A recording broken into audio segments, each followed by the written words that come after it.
بسم اللہ وحدہ والصلاة والسلام علی من لا نبی بعدہ۔ معزز و محترم سامعین، السلام علیکم ورحمۃ اللہ وبرکاتہ۔ میرے بھائیو اور دوستو، مسلم اور غیر مسلم کے درمیان تعلقات کی نوعیت کے حوالے سے ہماری گفتگو چل رہی ہے۔ 2 ویڈیو بھی پہلے اس پر ہم بنا چکے ہیں۔ آج کی یہ ویڈیو جس میں ہم دیکھیں گے کہ حضور صلی اللہ علیہ وسلم کا طرز عمل غیر مسلموں کے ساتھ کیا تھا۔ میرے بھائیو، آج کے دور میں ملحدین نے سوشل میڈیا کے ذریعے سے بڑی مس انفارمیشن ہے کہ جو اس تعلق سے لوگوں کے قلوب و اذہان میں پیوست کرنے کی کوشش کی ہے۔ کہیں ہم ان کی زبانوں سے سنتے ہیں کہ حضور صلی اللہ علیہ وسلم نے معاذ اللہ غیر مسلموں کے ساتھ زیادتی کی، ناانصافی کی، عدل و انصاف کا معاملہ ان کے ساتھ نہیں کیا۔ یہاں تک باتیں سننے کو ملتی ہیں کہ حضور صلی اللہ علیہ وسلم نے تو مسلمانوں کو یہ حکم دیا کہ غیر مسلم کیسا بھی ہو، آپ کا کوئی تعلق اس کے ساتھ نہیں ہو سکتا، اور پھر ایک وقت میں جا کر یہ بات حضور نے کہی ان کے قول کے مطابق کہ غیر مسلم کیسا بھی ہو اس کو جہاں پاؤ قتل کر دو۔ تو آج کی اس ویڈیو کے حوالے سے میں آپ کے سامنے یہ بات رکھنا چاہتا ہوں کہ حضور صلی اللہ علیہ وسلم کا طرز عمل بالکل اس سے مختلف ہے کہ جو یہ لوگ آپ کے سامنے پیش کرتے ہیں۔ حضور صلی اللہ علیہ وسلم نے کبھی کسی غیر مسلم کے ساتھ ناانصافی نہیں کی، کبھی عدل و انصاف سے تجاوز نہیں کیا، کبھی کسی غیر مسلم کے بارے میں یہ نہیں کہا کہ بھئی وہ کیسا بھی ہو اس کو قتل کر دو، اس کے ساتھ تم دوستی نہیں کر سکتے، اس کے ساتھ کسی قسم کا آپ کوئی تعلق نہیں رکھ سکتے۔ بلکہ ہم تو یہ دیکھتے ہیں کہ حضور صلی اللہ علیہ وسلم نے اسلامی ریاست میں رہنے والے غیر مسلموں کے ساتھ بڑے انصاف کا معاملہ کیا، ان کے اوپر بڑی کرم نوائیاں کی، اور وہ سہولتیں ان کو دیں کہ جن سہولتوں کو ہم آج کے اس دور میں سوچ بھی نہیں سکتے۔ حضور صلی اللہ علیہ وسلم کے اوپر یہ الزام لگایا جاتا ہے کہ انہوں نے غیر مسلموں کو قتل کیا، جبکہ ہم دیکھتے ہیں احادیث کے اندر کہ آپ صلی اللہ علیہ وسلم نے تو غیر مسلموں کے قتل کرنے سے منع فرمایا، اور صاف طور پر منع فرمایا۔ بخاری شریف کی یہ حدیث ہے جو آپ کے سامنے میں رکھ رہا ہوں، یہ حدیث نمبر ہے 2995 2995۔ اس حدیث میں حضور صلی اللہ علیہ وسلم کہہ رہے ہیں: من قتل معاہدا لم یرح رائحۃ الجنہ وان ریحھا توجد من مسیرۃ 40 عاما۔ حضور صلی اللہ علیہ وسلم فرما رہے ہیں کہ جس کسی شخص نے کسی معاہد کو، یعنی اسلامی ریاست میں رہنے والے غیر مسلم کو قتل کر دیا، تو وہ جنت کی خوشبو بھی نہیں پا سکتا، اگرچہ جنت کی جو خوشبو ہے وہ 40 سال کی مسافت سے بھی آ جاتی ہے۔ تو اب آپ دیکھیں اس حدیث کے اندر حضور صلی اللہ علیہ وسلم نے واضح طور پر کہا کہ کسی کافر کو قتل نہیں کیا جا سکتا۔ اب یہ سورہ توبہ کی جو آیات ہیں ان آیتوں کو عام طور سے پیش کرتے ہیں، یعنی ان آیتوں کا جو سیاق و سباق ہے ان کو بالکل کاٹ دیتے ہیں۔ انشاءاللہ وہ بھی ابھی آگے چل کر میں آپ کے سامنے رکھوں گا اگلی ویڈیوز میں۔ تو ان آیات کا جو سیاق و سباق ہے اس کو بالکل کاٹ دیتے ہیں۔ وہ ایک بالکل مختلف دور کی آیت ہے کہ جن غیر مسلموں نے مسلمانوں کے ساتھ زیادتی کی تھی، مسلمانوں کے ساتھ ان لوگوں نے جو عہد و پیمان کیا ہوا تھا اس عہد و پیمان کو توڑ دیا تھا، اور اس عہد و پیمان کے توڑنے کے نتیجے میں مسلمانوں کی زندگی داؤ پر لگ گئی تھی، ان کے بچے، ان کے بیوی بچے یتیم ہونا، بے آسرا ہونے کے قریب آ چکے تھے۔ جب اس طرح کی ان لوگوں کی طرف سے زیادتی آئی تو اس وقت حضور صلی اللہ علیہ وسلم نے یہ حکم دیا تھا کہ ان لوگوں نے معاہدے کی خلاف ورزی کی ہے۔ خیر یہ ایک تفصیلی بات ہے، انشاءاللہ اگلی ویڈیوز میں آپ کے سامنے رکھوں گا۔ بلکہ آپ دیکھیں ایک مسلم نے اسلامی ریاست میں رہنے والے ایک غیر مسلم کو قتل کر دیا۔ آپ صلی اللہ علیہ وسلم نے یہ نہیں کہا کہ شاباش تم نے بہت اچھا کیا، جس طریقے سے یہ لوگ تاثر دیتے ہیں، بلکہ آپ دیکھیں گے حضور صلی اللہ علیہ وسلم نے اس غیر مسلم کو قتل کرنے کے بدلے میں اس مسلمان کو قتل کرایا۔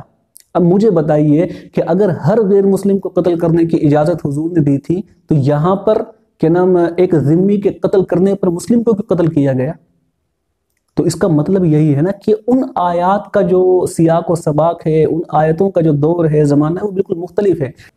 جو وجوہات ہیں وہ بالکل مختلف ہیں کہ جن آیتوں میں کہا گیا ہے کہ ان کو تم قتل کرو 4 مہینے کے بعد۔ انشاءاللہ میں ان آیتوں کو آپ حضرات کے سامنے رکھوں گا، ان کے اوپر تفصیل سے بحث کروں گا، اس وقت آپ کے سامنے آ جائے گا۔ اچھا، پھر یہ تو کچھ نہیں، بلکہ سنن ابو داؤد کی ایک حدیث ہے، آپ حضرات کے سامنے رکھوں گا، یہ جن کے ذہنوں میں یہ غلط انفارمیشن ان لوگوں نے پھیلائی ہے نا، وہ جب اس حدیث کو سنیں گے تو انہیں یقین نہیں ہوگا، لیکن حقیقت ہے، یہ صحیح حدیث ہے بالکل سنن ابو داؤد کی، حدیث نمبر ہے 3052 3052۔ اس میں حضور صلی اللہ علیہ وسلم فرما رہے ہیں الا من ظلم معاہدا او انتقصه او کلفه فوق طاقته او اخذ منه شيئا بغیر طیب نفس فانا حجیجه یوم القیامہ۔ غور سے ذرا سنیں آپ، حضور کیا فرما رہے ہیں، خبردار جس کسی نے کسی عہد والے یعنی ذمی کے اوپر ظلم کیا، حضور صلی اللہ علیہ وسلم خبردار کر رہے ہیں کہ کوئی بھی شخص ایسا نہ ہو کہ اسلامی ریاست میں رہنے والے کسی غیر مسلم کو قتل کرے۔ پھر آگے فرمایا خبردار کہ کسی نے غیر مسلم کی تنقیص کی یعنی کمی کی، اس کے حق میں کسی چیز کو کم کیا، تو حضور صلی اللہ علیہ وسلم کہہ رہے ہیں کہ خبردار اگر کسی شخص نے کسی غیر مسلم کے حق میں کوئی کمی کی، اب آپ صلی اللہ علیہ وسلم تو حق کے اندر کمی کرنے کو بھی خبردار کر رہے ہیں کہ آپ کسی غیر مسلم کے حق میں کمی نہیں کر سکتے۔ اچھا پھر اس کے آگے جا کر فرمایا کہ خبردار غیر مسلم کی ہمت سے بڑھ کر اسے کسی بات کا مکلف بنایا، یعنی ایک غیر مسلم کے اندر ہمت تو ہے کام کرنے کی ایک کی، آپ اس سے کام لے رہے ہیں 2 آدمیوں کا، اس کے اندر کام کرنے کی قوت تو ہے کم لیکن آپ اس سے کام لے رہے ہیں زیادہ، تو حضور صلی اللہ علیہ وسلم فرما رہے ہیں کہ خبردار ایسا کبھی نہ کرنا کہ کسی غیر مسلم کے اندر قوت نہیں ہے، طاقت نہیں ہے، آپ اس سے زیادہ کام لیں۔ پھر آگے فرمایا کہ اس سے بھی خبردار ہو جاؤ کہ کسی غیر مسلم کی دلی رضامندی کے بغیر کوئی چیز اس سے آپ لیں، آپ کسی غیر مسلم کی دلی رضامندی کے بغیر اس سے کوئی چیز نہیں لے سکتے۔ یہ آج کے دور میں جو لوگوں کے ذہنوں میں غلط بات بھری جا رہی ہے کہ بھئی مسلمان تو غیر مسلموں کی بیٹیوں کو بہوؤں کو ان کے گھروں سے اٹھا کر لے جاتے تھے، ان کے ساتھ زیادتی کیا کرتے تھے، وہ بھئی بہو بیٹی کو اٹھا کر لے جانا یہ تو بہت بڑی بات ہوتی ہے۔ حضور کہہ رہے ہیں کہ ایک چھوٹی سی چیز بھی کسی غیر مسلم سے آپ اس کی رضامندی کے بغیر نہیں لے سکتے۔ اب مجھے بتاؤ یہ اصول ہیں اسلامی ریاست کے جو حضور صلی اللہ علیہ وسلم دے رہے ہیں، حدیث کی روح سے پھر وہ ہم تک پہنچ رہے ہیں، یہ بات جو حضور نے اس وقت کہی تھی یہ آج تک بھی قائم ہے کہ کوئی اگر اصل مسلمان ہوگا تو وہ کسی غیر مسلم کی بہو بیٹی کے اوپر تو اللہ نہ کرے بری نظر رکھنا بہت دور کی بات ہے، اس کو اٹھا کر لے آنا تو بہت دور کی بات ہے، اس کی کوئی ادنی چیز بھی نہیں لے سکتا۔ پھر فرمایا کہ اگر کسی نے ایسا کیا یعنی کسی غیر مسلم کے اوپر ظلم کیا یا اس کے حق میں کمی کی یا اس کی طاقت سے بڑھ کر اس سے کام لیا یا اس کی کوئی چھوٹی سی چیز بھی اس کی رضامندی کے بغیر لی، تو یاد رکھنا کل قیامت کے دن میں اس غیر مسلم کی طرف سے جھگڑا کروں گا، یعنی اللہ کے سامنے مسلمان کے خلاف اس غیر مسلم کے ساتھ اللہ کے رسول صلی اللہ علیہ وسلم کھڑے ہوں گے۔ یہ کون فرما رہا ہے؟ یہ وہی فرما رہا ہے کہ جس کے اوپر آپ یہ الزام لگاتے ہیں کہ انہوں نے غیر مسلموں کے ساتھ زیادتی کی۔ اچھا یہ تو وہ لوگ ہو گئے کہ جو اسلامی ریاست کے اندر رہنے والے ہیں، ان کے علاوہ ذرا آپ دیکھیں وہ غیر مسلم کے جو اسلامی ریاست کے اندر باہر سے آتے تھے، جو وفود آیا کرتے تھے، ان کے ساتھ حضور کا کیا تعلق تھا؟ امام بحقی رحمۃ اللہ تعالی علیہ نے شعب الایمان میں واقعہ لکھا ہے کہ حبشہ کے عیسائیوں کا ایک وفد حضور صلی اللہ علیہ وسلم کی خدمت میں حاضر ہوا تو حضور صلی اللہ علیہ وسلم نے ان کو مسجد نبوی کے اندر ٹھہرایا۔ اب مجھے بتاؤ کیا عیسائی غیر مسلم نہیں ہیں؟ ان کو مسجد نبوی کے اندر ٹھہرایا جا رہا ہے، اور پھر یہیں پر بس نہیں بلکہ آپ ذرا آگے چل کے دیکھیں حضور صلی اللہ علیہ وسلم نے ان غیر مسلموں کی خدمت اپنے ہاتھوں سے کی، ان کو کھانا اپنے ہاتھوں سے پروس کر دیا۔ یہ کون کر رہا ہے؟ یہ وہی کر رہا ہے کہ جس کے اوپر آج یہ ملحدین الزام لگاتے ہیں کہ اس نے زیادتی کی۔ طبقات ابن سعد کے اندر اور امام قرطبی رحمۃ اللہ تعالی علیہ نے الجامع لاحکام القرآن کے اندر لکھا ہے کہ نجران کے عیسائیوں کا 14 رکنی وفد تھا جو حضور کی خدمت میں حاضر ہوا۔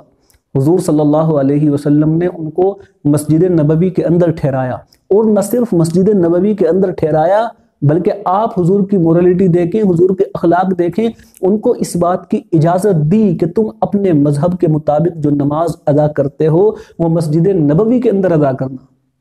یعنی ان کو ان کے مذہب کے مطابق عبادت کرنے کی اجازت حضور صلی اللہ علیہ وسلم نے دی ہے۔ اب مجھے بتاؤ یہ لوگ الزام لگاتے ہیں اس طرح کا، اچھا پھر آپ کہیں گے کہ بھائی چلیے یہ تو اہل کتاب تھے، مشرکین کے ساتھ حضور کا کیا طرز عمل تھا؟ مشرکین کا اگر طرز عمل دیکھنا ہے تو فتح مکہ کو دیکھیں۔ آپ ابن حجر عسقلانی رحمۃ اللہ تعالی علیہ کی فتح الباری پڑھ کے دیکھیں، سیوطی کی الجامع الصغیر پڑھ کے دیکھیں، علامہ مناوی کی فیض القدیر پڑھ کے دیکھیں، اور بھی جو سیرت کی کتابیں ہیں ان کو آپ اٹھائیے،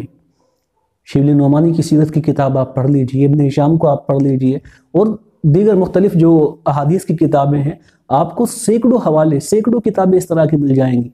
کہ حضور صلی اللہ علیہ وسلم نے فتح مکہ کے دن مکہ کے مشرکوں کے ساتھ کس طرح رحم کا معاملہ کیا، کرم کا معاملہ کیا۔ اور یہ کون مشرک تھے؟ یہ مشرک وہ تھے کہ جنہوں نے حضور صلی اللہ علیہ وسلم پر کوئی ایسی زیادتی نہیں تھی جو نہ کی ہو۔ آپ صلی اللہ علیہ وسلم کو اتنا ستایا گیا کہ آپ اندازہ کر سکتے ہیں کہ جب حضور شعب ابی طالب میں تھے، صحابہ کہتے ہیں کہ جب اشیاء خورنوش ہمارے پاس ختم ہو گئی تو ہم نے درختوں کی جڑوں کو ابال کر ان سے پیٹ بھرا۔ صحابہ کہتے ہیں کہ شعب ابی طالب کے اندر جب ہمارا بائیکاٹ کیا گیا تو ہم جب اپنے بچوں کو روتا اور بلکتا ہوا دیکھتے تھے تو ہمارے کلیجے سینے سے باہر آنے کو ہو جاتے تھے۔ وہ حالات حضور نے دیکھے ہیں، حضور نے وہ حالات دیکھے ہیں کہ جب غیر مسلموں نے حضور صلی اللہ علیہ وسلم کو شہید کرنے کی سازشیں کی۔ وہ حالات حضور صلی اللہ علیہ وسلم نے دیکھے ہیں کہ جب آپ دعوت کے لیے نکلتے تھے تو یہی مکہ کے مشرکین تھے جو آپ صلی اللہ علیہ وسلم کے پیچھے ہو جاتے اور لوگوں کو کہا کرتے کہ ان کی بات نہ سنو، اور آپ صلی اللہ علیہ وسلم کے اوپر مختلف قسم کے الزام لگاتے۔ ذہنی طور سے، جسمانی طور سے ان لوگوں نے حضور صلی اللہ علیہ وسلم کو ٹارچر کیا ہے۔ کبھی کتابوں کو پڑھ کے تو دیکھیے آپ، لیکن یہی جو مشرکین ہیں جنہوں نے اتنی زیادتیاں کی کہ حضور کو اپنا پیارا وطن چھوڑ کر مکہ المکرمہ سے ہجرت کرنی پڑی مدینہ المنورہ کی طرف، انہی غیر مسلموں کو حضور صلی اللہ علیہ وسلم کہہ رہے ہیں الیوم یوم المرحمہ، کہ آج جو یہ دن ہے نا یہ رحم کرنے کا دن ہے۔ حضور اگر چاہتے تو وہ تمام مظالم جو ان لوگوں نے ڈھائے تھے سود سمیت ان کا حساب لیا جا سکتا، ایک ایک کا حساب لیا جا سکتا ہے۔ مجھے چونکہ یہ گفتگو مختصر رکھنی ہے، اختصار پیش نظر ہے، اس لیے میں بہت آپ سمجھ لیجیے اصولی بات آپ کے سامنے رکھ رہا ہوں، وگرنہ اس کے اوپر گھنٹوں بات کی جا سکتی ہے صرف ان کے مظالم کے اوپر۔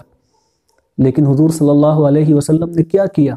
حضور صلی اللہ علیہ وسلم نے جب مکہ المکرمہ کو فتح کر لیا، جب وہ سب حضور کے سامنے گردنیں جھکائے کھڑے تھے، ایک ایک کی گردن کو اڑا دیا جاتا تو کوئی پوچھنے والا نہ تھا، لیکن حضور نے معاملہ کیا کیا؟ حضور نے وہ کیا کہ جو حضرت یوسف نے اپنے بھائیوں سے کہا تھا لا تثریب علیکم اليوم اذهبوا انتم الطلقاء، سب کو آزاد کر دیا۔ ابو لہب، اس کے جو دو بیٹے تھے، یہ دو بیٹے وہ ہیں کہ جنہوں نے سب سے زیادہ زیادتیاں کی ہیں، یعنی جن لوگوں نے حضور کے ساتھ زیادتیاں کی ہیں ان میں جو سب سے زیادہ زیادتی کرنے والے لوگ تھے ان میں یہ ابو لہب کے دونوں بیٹے تھے۔ نسب الرایا کے اندر آپ دیکھیں زیلئی نے لکھا ہے کہ یہ دونوں فتح مکہ کے دن بیت اللہ شریف جو کعبے کا غلاف ہے نا اس کے پیچھے جا کر چھپ گئے، تو حضور صلی اللہ علیہ وسلم نے ان کو وہاں سے نکال کر معاف کیا ہے۔ اگر چاہتے ان کی گردنوں کو اڑا دیتے، کوئی پوچھنے والا نہ تھا، کوئی حرف رکھنے والا نہ تھا، لیکن حضور صلی اللہ علیہ وسلم نے رحم و کرم کا معاملہ فرمایا۔ کن کے اوپر رحم و کرم کا معاملہ فرمایا؟ مشرکین کے اوپر رحم و کرم کا معاملہ فرمایا، غیر مسلموں کے اوپر فرمایا۔ اور کس نے فرمایا؟ کون؟ محمد صلی اللہ علیہ وسلم کے جس نے ان تمام لوگوں کو معاف کیا، وہ محمد صلی اللہ علیہ وسلم کہ جن کے اوپر آج یہ ملحدین الزام لگا رہے ہیں کہ انہوں نے غیر مسلموں کو قتل کرنے کا حکم دیا، کہ کوئی بھی غیر مسلم ملے آپ کو قتل کر دو۔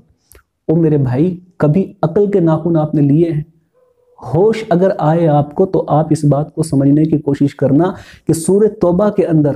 جو حضور نے حکم دیا ہے کہ کافروں کو قتل کرو، وہ بالکل ایک مختلف وجہ ہے جو قتل کرنے کا حکم دیا۔ وہ ایک معاہدہ ہے، اس معاہدے کی خلاف ورزی کی، اور اس معاہدے کی خلاف ورزی کرنے کی وجہ سے جن مصیبتوں کا سامنا مسلمانوں کو کرنا پڑا اس کا آپ لوگوں کو اندازہ نہیں ہے۔ کبھی سورہ توبہ کی تفسیر آپ پڑھ کے دیکھیں، اردو کی تفاسیر ہیں، آپ ان کو اٹھا کر دیکھیں۔ انشاءاللہ ہم جلد ہی اس کے اوپر گفتگو کرنے والے ہیں، اس وقت یہ تمام ڈاؤٹ آپ کے کلیئر ہو جائیں گے۔ اور میں اپنے مسلمان بھائیوں کی خدمت میں یہ گزارش کروں گا کہ آپ کے ارد گرد وہ حضرات کے جو واٹس ایپ یونیورسٹی کی انفارمیشن کے ذریعے سے برین ڈیڈ زومبی بن چکے ہیں، یعنی اس طرح کی غلط فہمیاں وہ اپنے ذہنوں میں پالے ہوئے ہیں، اگر آپ کے علم میں ہیں تو ہماری جو یہ ویڈیوز ہیں، یہ 2 ویڈیو ہم اس سے پہلے بنا چکے ہیں، یہ تیسری ویڈیو ہماری ہے۔ انشاءاللہ اس کے بعد 2 ویڈیو اور ہیں جو اسی موضوع کے حوالے سے آئیں گی کہ مسلمانوں کا غیر مسلموں کے ساتھ کیا تعلق ہے، اسلام نے ان کو تعلق کس طرح کا رکھنے کی اجازت دی ہے، کیا احکامات ہیں جو ایک مسلمان کو غیر مسلموں کے حوالے سے دیے گئے ہیں۔ اس میں اگر کسی کو ڈاؤٹ ہو تو آپ ہماری ان ویڈیوز سے ان کو متعارف کرائیے، یہ آپ کے لیے بھی ذریعہ آخرت بنے گا اور ہمارے لیے بھی۔ اور بھی مختلف علماء ہیں کہ جنہوں نے یوٹیوب پر اور دیگر سوشل میڈیا کے جو ذرائع ہیں ان پر اس طرح کی بات کی ہوئی ہے، آپ ان سے بھی متعارف کرائیے۔ اور یہ جو چھوٹی سی خدمت ہم نے کی ہے، آپ اگر ہو سکے تو یہ بھی دوسروں تک پہنچائیے۔ اللہ تبارک و تعالی ہم سب کے لیے اس چیز کو ذریعہ آخرت بنائے۔ وآخر دعوانا ان الحمد للہ رب العالمین۔